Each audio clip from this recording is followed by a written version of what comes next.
расскажем вам о программе психологического сопровождения семьи особого ребенка, которая реализуется в Центре содействия семейному воспитанию «Вера, Надежда, Любовь». Центр находится в городе Москве. Это учреждение интернатного типа, в котором воспитываются дети с различными нарушениями в развитии. В течение нескольких лет мы последовательно внедряем модель психологического сопровождения семьи особого ребенка в нашем центре. Мы понимаем, что семья – это важнейший ресурс развития ребенка, и наша цель – мобилизовать этот ресурс с помощью профессиональных инструментов, которые мы здесь разрабатываем. Несколько слов о модели. Мы назвали нашу модель «Куратор семьи». Работа эта совершенно новая, поэтому все ее составляющие представляют новый функционал, которого раньше не было в таких учреждениях. Модель включает 4 основных блока. Блок психолого-консультативного отделения организует, планирует, контролирует деятельность кураторов семьи. Фактически это центр коммуникации в нашей модели. Основное звено модели – куратор семьи. Каждая семья в центре закреплена за определенным куратором. Куратор семьи – это человек, который управляет коммуникацией между семьей и учреждением. Он плотно взаимодействует с родителями, оповещает их о различных мероприятиях, первым узнает о проблемных ситуациях, сообщает о трудностях специалистам, помогает семье в решении проблем. Блок «Профессионалы» включает всех специалистов, которые работают с ребенком. До некоторых пор узкие специалисты, такие как дефектологи, логопеды, педагоги, работали только с ребенком. В данном же случае задача профессионала меняется. Это более плотная работа с семьей, вовлечение родителей в ту работу, которую они ведут с ребенком. Четвертый блок нашей модели – профессиональные помощники. В нашем центре есть и волонтеры, но мы считаем, что для семей с особым ребенком необходимы профессиональные помощники. Это люди, которые получают специальное образование – социальные работники, дефектологи, логопеды, психологи. Наши помощники – важнейший ресурс помощи. Это будущие кадры для учреждений и будущие приемные родители. Для них проводятся супервизии нашими специалистами, с ними взаимодействуют кураторы. Давайте теперь посмотрим, как на практике работает наша модель сопровождения семьи особого ребенка. Прежде всего, это работа с мотивацией родителей. Существует многолетняя традиция, которая отводит родителю место как максимум помощника. Родитель может иногда прийти и помочь, а если он не хочет или не успевает этого сделать, специалисты и сами справляются с задачей развития ребенка. Сейчас мы пересматриваем эту работу и рассматриваем родителя как партнера в работе с ребенком. Это работа кураторов, руководителей учреждения, специалистов по вовлечению семьи в общий процесс. Рабочая атмосфера, когда вот такой семейный совет решает, планирует нашу вообще вот такую совместную жизнь и ответственность за наших замечательных детей. Случилось так, что мы вот первые, наверное, выстраиваем вот те регламенты, если говорить таким сухим языком, те концептуальные вещи, которые должны произойти. Ключевое изменение – это семейно-центрированный подход. Не имеет значения кровная семья, замещающая семья, но в основе жизни ребенка лежит семья. Чтобы он был с вами, чтобы родители не боялись своего собственного ребенка, чтобы они умели с ним общаться на том языке, который ему необходим, владеть теми инструментами, которые мы вам поможем освоить и присвоить, чтобы это приносило удовлетворение и вам, как родителям, и влияло на развитие ребенка и его более устойчивый социальный статус. То есть вот это наша с вами общая задача. Мы от вас ждем поддержки, мы от вас ждем совместного труда в пользу наших общих детей. То есть именно вот вы понимаете, зная особенности своих детей, ну, что надо, чтобы действительно это была поддержка семьи, а не, ну, скажем, насаждение какой-то модели, директивными методами и так далее.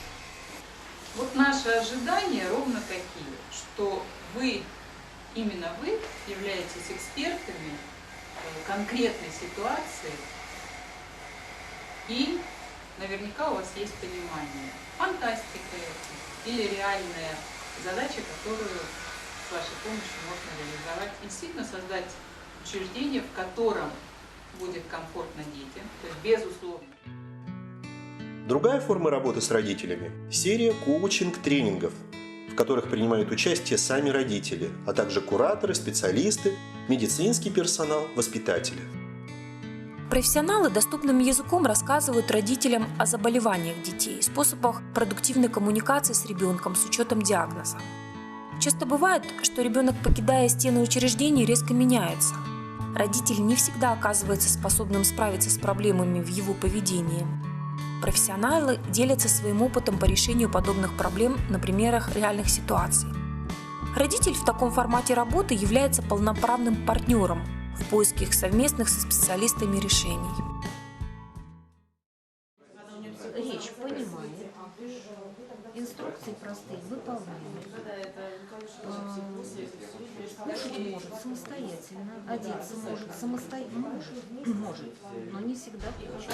Я ее стараюсь, как сказали, слышать. Мы с ней орем друг на друга, но в какой-то момент я начинаю делать это смешно. То есть ей надо выпустить пар, это я тоже значит, чашка она выпускает пар, где-то плачет, где-то она может даже там меня ударить. Я говорю, мне больно, она меня это жалеет. И как-то вот переключаю. Я бы его постаралась бы с ним обсудить, куда-то его увидеть, а потом стала бы разбираться с персоналом, со всеми остальными вопросами. Чем он растет, и удары становятся сильнее. Почему я забила? Потому что он растет, удары становятся сильнее, он не смотрит, куда бьет. То есть я в последнее время ходила вся расцарапанная, вся недовольная. Мы делаем первые шаги такие совместные, и мне очень понравилось, как эта группа происходила, очень красиво, когда и специалисты, и родители вместе искали решение. Итак, группа номер 1, которая сидела вот там, которая у нас была самая... Задача номер 3. Задача номер 3. Ребенок у нас не говорящий, напоминаю, да? Ребенок у нас разбил уже витрину, а мы сейчас, как родители и специалисты, решаем, что можно было сделать маме до того, как это произошло, что нужно делать во время того, уже свершилось.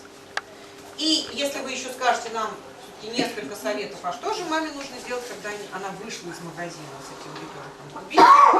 Все-таки да? Итак, кто у вас докладывает?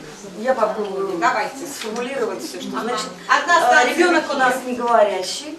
Да, ребенок много чего понимает, умеющий манипулировать с персоналом в ДДИ и отличный ребенок. Мальчик у вас, девочка? Мальчик. Мальчик. Если ребенок, мы чувствуем, что ребенок нас не слышит, попытаться сделать и начинает все-таки заводиться, не принимая наши предложенные обстоятельства, попытаться отвлечь его любимой игрушкой, которая у нас с собой есть, или любимой какой-то штучкой, там, звенящими ключами, какой-то там мягкой, которая у нас есть с собой для этого ребенка, чтобы его имелась возможность. Можно я добавлю? Может, я не успела сказать.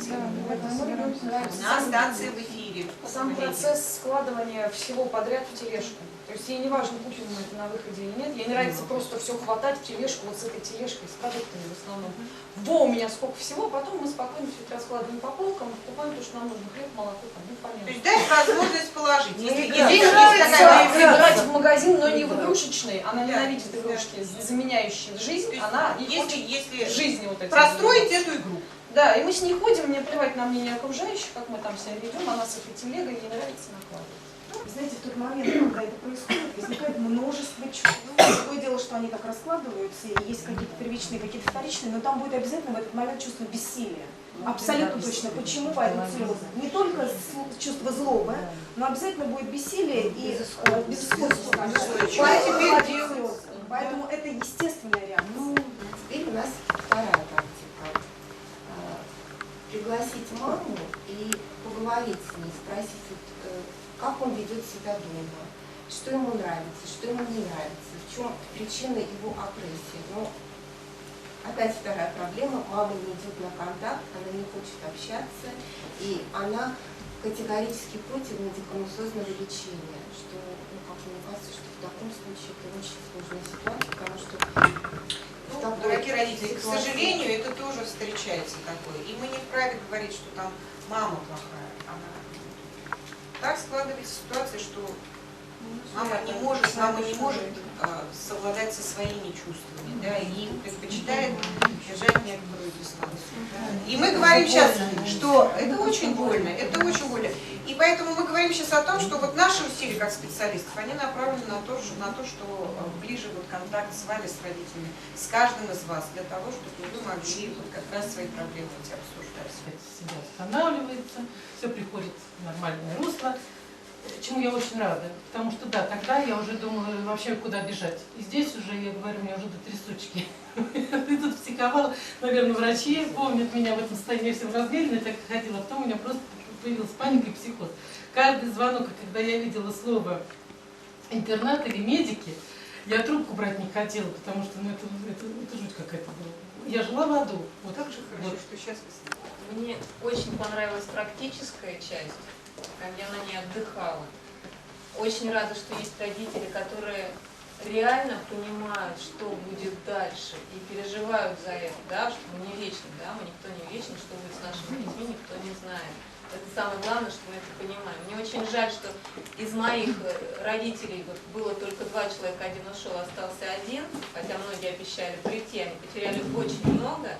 Да, их дети еще маленькие, но все, время-то идет, и они растут, и проблемы создаются все больше и больше, а здесь достаточно можно реально все это обсудить, получить какие-то советы специалистов. Конечно, хочется очень много сказать, в теории было мало сказано. Хочется еще больше сказать, и кого-то там интересует больше речевое развитие. Но если надо, я могу ответить на все вопросы потом отдельно, кого-то это интересует. А так, я отдыхала, я очень рада. Когда мы готовили это, и когда мы думали о том, пойдет тренинг, не пойдет, и захотят ли родители или не захотят там последующие тренинги, будет ли заинтересованность, очень приятно, что вы такие активные, и что с вами можно работать и хочется работать. Надеюсь, что с родителями у нас будет контакт тесный, да, мы научимся понимать друг друга, ну и помогать друг другу. Я тоже пойду отсюда с положительными эмоциями. То, что мы здесь сегодня собрались, говорит о том, что мы все друг к другу открыты для контакта. Мало что было сказано про психотропную терапию, но иногда она является ключевой такой составляющей, без нее никак. Иногда это поддерживающее что-то, иногда это временный какой-то такой отрезочек для ребенка, который принимает психотропную терапию. Пожалуйста, у кого есть вопросы, мы открыты. Спасибо, конечно, что все пришли. Я все-таки немножко, наверное, побольше знаю проблемы наших родителей, потому что я с ними веду очень такую объемную работу, как социальный работник. И я буду очень рада, что именно вот начало нашей встречи для наших родителей это будет действительно вот какой-то первый шаг, первое знание, и это мы будем, конечно, продвигать дальше, чтобы обязательно вы, родители, участвовали в этом. Спасибо вам. Мне очень нравится находиться в компании людей, заинтересованных, целенаправленных. Да? Родители, вы сказали о том, что они одиноки. Вот, знаете, педагоги тоже одиноки. Приходишь домой, начинаешь о работе говорить, ты опять о работе. А тут пришел и говори себе о работе. Все, что там работал, увидел и так далее. Много еще, конечно, хочется сказать, но поспешать надо медленно, мое глубокое убеждение, поэтому я думаю, что мы еще успеем. И знаете, я поймал себя на мысли о том, что, наверное, эти вот встречи с родителями важны даже для педагогов в большей степени, потому что сезон заканчивается, скоро каникулы, вот этот поток он идет, мы устаем. И профессиональная деформация не только в положительную сторону, они бывают не очень положительную сторону. И вот эта вот связь, вот эта рефлексия, она очень важна, потому что когда мы видим вас, ваши те живые эмоции, у нас появляются новые силы, которые вот, да, уже иногда кажется, вот, все, нет сил какую-то ситуацию преодолеть. И когда ты уже видишь родителей, вот эти, то, что действительно помощь твоя нужна, это подбадривает и дает вот новые силы решать текущие проблемы, ситуации. Спасибо большое. Очень интересный, конечно, вопрос, что я для себя подчеркнула. Буду, конечно, все прорабатывать. Хотелось бы, конечно, на свою тему еще что-то услышать. Вот. А так, конечно, вот нас очень много. И хорошо, конечно, это все, и пускай все это продолжается. В профессионализме людей, которые занимаются с нашими детьми, мы, в общем, никогда не сомневались. А тут еще я была искренне поражена таким вот неравнодушием, абсолютным неравнодушием большинства педагогов, специалистов. Вот. И даже удалось вам, наверное, нас, самых зажатых, зашоренных, замученных жизнью, раскачать. Спасибо вам за это и за ту атмосферу, которую, наверное, мы все здесь создали. Еще одна форма сопровождения семьи в нашем центре – это группа равных. Группа равных – это работа над конкретным случаем, над конкретной семейной проблемой. В ней принимают участие все специалисты, которые работают с данной семьей и ребенком. Воспитатель чаще всего видится с ребенком и родителями, поэтому он и представляет проблемную ситуацию для работы в группе профессионалов. Принцип группы равных – отсутствие главного специалиста. Каждый профессионал вносит свое понимание в решение проблем взаимодействия профессионалов с семьей. Каждый специалист высказывает свою точку зрения на то, как ему видится решение проблемы коммуникации с данной семьей, представляет свое видение причин, почему не складываются продуктивные отношения с родителями и с семьей. Каждый участник привносит то, что может не знать и не видит его коллега, про ребенка и про родителя. Мы сейчас слушаем каждого от подгруппы и дальше сделаем еще один круг. Значит, от вашей группы кто у нас? Ну, я, наверное. Давайте. Все уже рассказывать? Да, предложение по первому вопросу. И вот то, что мы написали, да, такие вот вещи. Ну, во-первых, родители тяжелых детей, как правило, не умеют видеть перспективы их развития.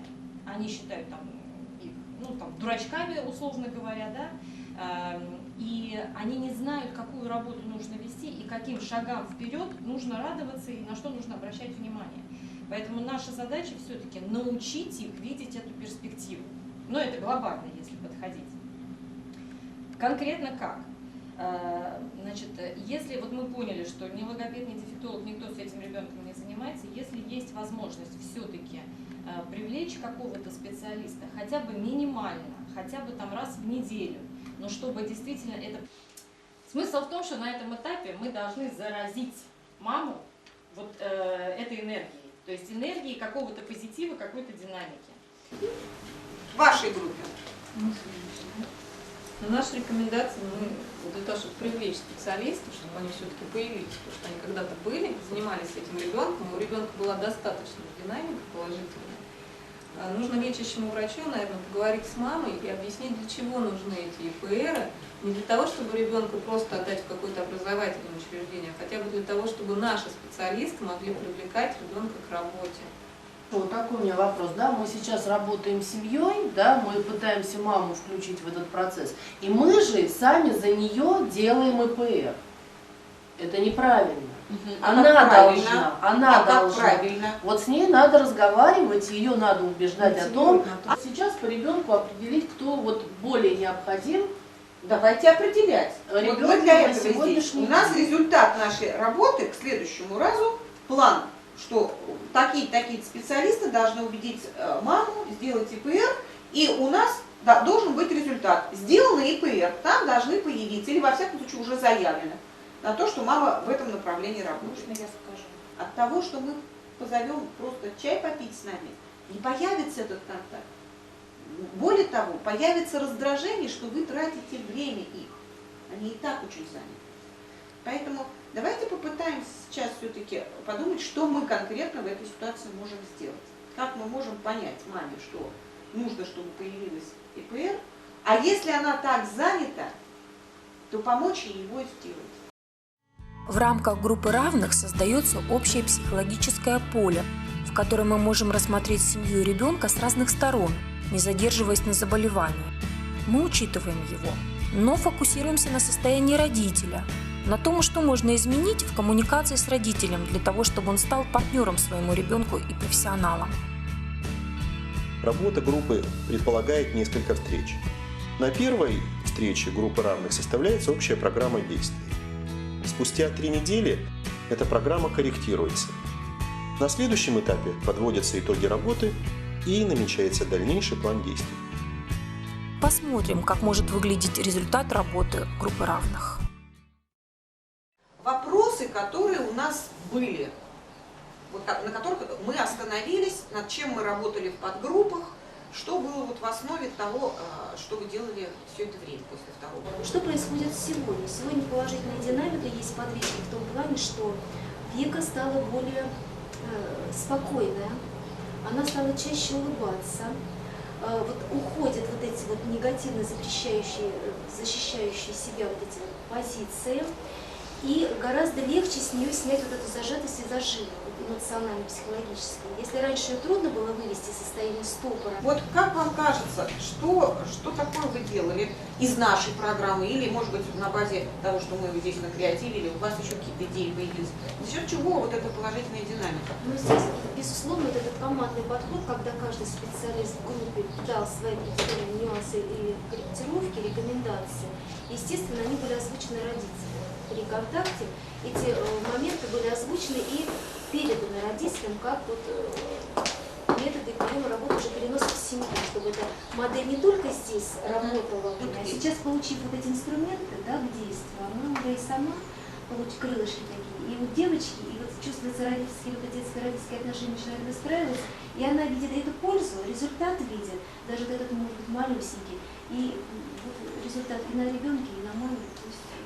Очень хорошо. Мне кажется, здесь очень большая была роль куратора, поскольку да, сработал куратор, потому что появилась вот такая индивидуальная связка между родителем и каким-то членом нашего экипажа, конкретным. И да, вообще она звонит в любое время.